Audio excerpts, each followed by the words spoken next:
Welcome back to Wellness Decoded. I'm Darlene Gonzalez, the nurse practitioner at Optimum Health O Integrative Medicine, and I have been getting a whole lot of questions about GLP-1s. We're on a ranch right now, and so I started to think about what is the biggest issue about the GLP-1s that I've been getting questions about recently. It is hair loss, and it's not the people that I'm seeing. Usually, it's the people that are coming into us from another place. This happens not just with GLP-1s, but basically with all rapid weight loss. And the condition is called Telogen Effluvian, and it's stress-related shedding hair loss. And that's basically what it is in the hair cycle. So usually related to nutrient deficiencies because you're cutting out so much of your nutrients that if you do not replace it with a liquid green or a powdered green, you're gonna lose your hair. It's also in conjunction with low protein, iron, zinc, vitamin D, B vitamins, all that stuff.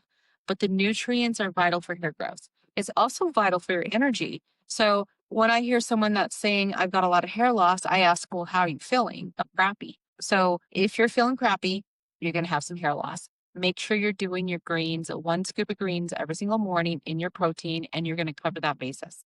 A lot of times it does kind of happen with hormonal stress, and this is the way that the body interprets rapid metabolic shifts.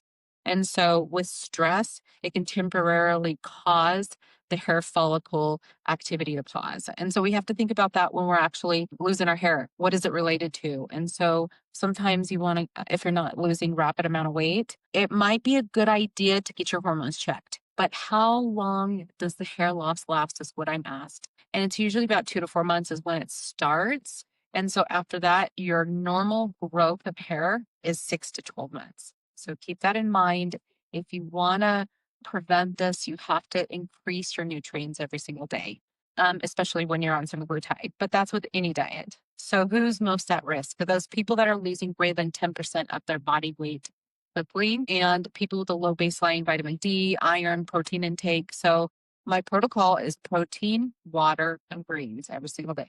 And if you don't do that, I don't prescribe it. And so keep that in mind, but also think about a few other things that might be in your history, like thyroid function, other hormonal imbalances, or prior hair loss, where you actually have an alopecia issue. If you have alopecia, then losing weight isn't the reason why you're losing your hair, but you will get it back if it's because of the weight loss. So how can you minimize or prevent the GLP-1 hair loss? So start with your protein, aim for 80 to 100 grams per day to support the hair muscle, the hair, the muscle, and the metabolic health, and then take a complete nutrient replacement.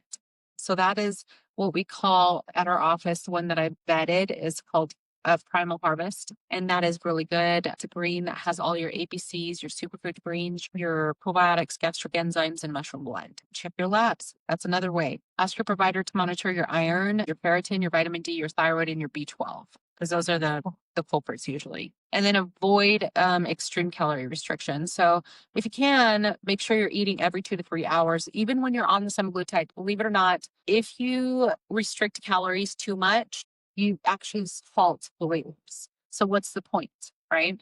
And then manage your stress and sleep.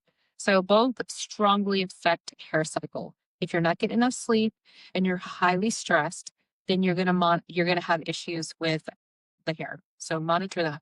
When should you see your provider? Well, if it ends up being a patchy instead of just here and there, that can be an issue. And if it persists greater than 12 months. If you notice other symptoms like fatigue, weakness, brittle nails, thyroid conditions, keep an eye on that because the brittle nails can tell us that you're deficient in some sort of nutrient. And then obviously the hair loss does too. So we can check your labs and see where you're at with that. Key takeaway on this though is that related hair loss to a GLP-1 is just temporary and preventable. So if you do continue to include that proper nutrition, protein, water intake, and vitamins, you're going to be fine. And so don't stress too much about it.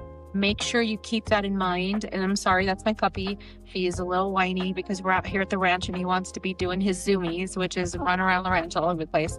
But we're going to do zoomies now. So I just want you guys to know that we are here for you. So text, call anytime you want. Optimum Health of Utah, Integrated Medicine. We love you. Bye.